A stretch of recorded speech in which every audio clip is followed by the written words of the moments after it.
ఒక అమ్మవారు తన భక్తుడితో కలిసి స్థానచలనం చేసి మరీ ఇప్పటికీ పూజలు అందుకుంటున్నారని మీకు తెలుసా? ఇది సాధారణ జాతర కాదు. ఖరగ్‌పూర్‌లో ప్రతి సంవత్సరం జరిగే సోలాపూరి మాత ఘటం యాత్ర. మే నెలలో 9 రోజుల పాటు జరిగే ఈ ఉత్సవానికి వేలాది మంది భక్తులు తరలివస్తారు. సోలాపూరి మాతను గ్రామ దేవతగా భావిస్తారు. మశూచి, అంటువ్యాధుల నుంచి పిల్లలను కాపాడే తల్లిగా ప్రజలు నమ్ముతారు. అత్యంత ఆశ్చర్యకరమైన విషయం ఏమిటంటే అమ్మవారి విగ్రహాన్ని పూర్తిగా పసుపుతో తయారు చేస్తారు.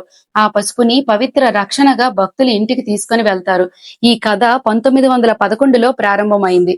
ఆ రోజుల్లో దేశెట్టి అప్పన్నాజీ అనే భక్తుడు మిలిటరీలో సిపాయిగా పనిచేసేవారు. ఆయన కటక్‌లో విధులు నిర్వహించేవారు. అక్కడ వారి మిలిటరీ క్యాంపులో సోలాపూరి మాత పూజ ఎంతో భక్తితో జరిగేది.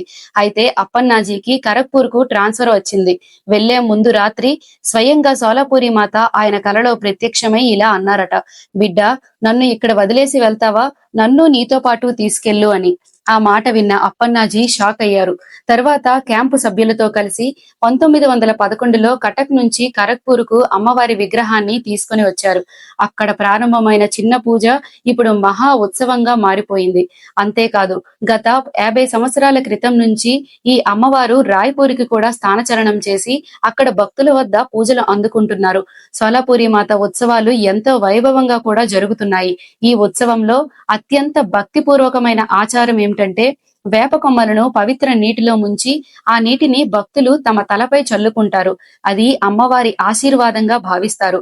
ఇంకా అమ్మవారిని ముత్యాలమ్మతో కలిసి అలంకరించే తీరు, ముగ్గురమ్మల రూపంలో చేసే దర్శనం చూసేవారికి నిజంగానే దేవతలు మన ముందుకు వచ్చి కూర్చున్నట్టు అనిపిస్తుంది. డప్పులు, చెండమేళాలు, పోతురాజుల నృత్యాలు, కాళికాదేవి వేషాలు మొత్తం నగరాన్ని భక్తి సముద్రంగా మార్చేస్తుంది. 10వ రోజు జరిగే భారీ ఘటం యాత్ర అయితే చూడడానికి 2 కళ్ళు సరిపోవు. భక్తుల నమ్మకం ఒకటే, సోలాపూరి మాతను పూజిస్తే వ్యాధులు దూరమవుతాయి, వర్షాలు బాగా పడతాయి, కుటుంబం క్షేమంగా ఉంటుంది అని. ఇంత అద్భుతమైన అమ్మవారి ఉత్సవం గురించి మీరు ముందెప్పుడైనా విన్నారా? జై సోలాపూరి మాత అని కామెంట్ చేయండి. అలాగే మన ఛానల్ ను సబ్స్క్రైబ్ చేసుకోండి.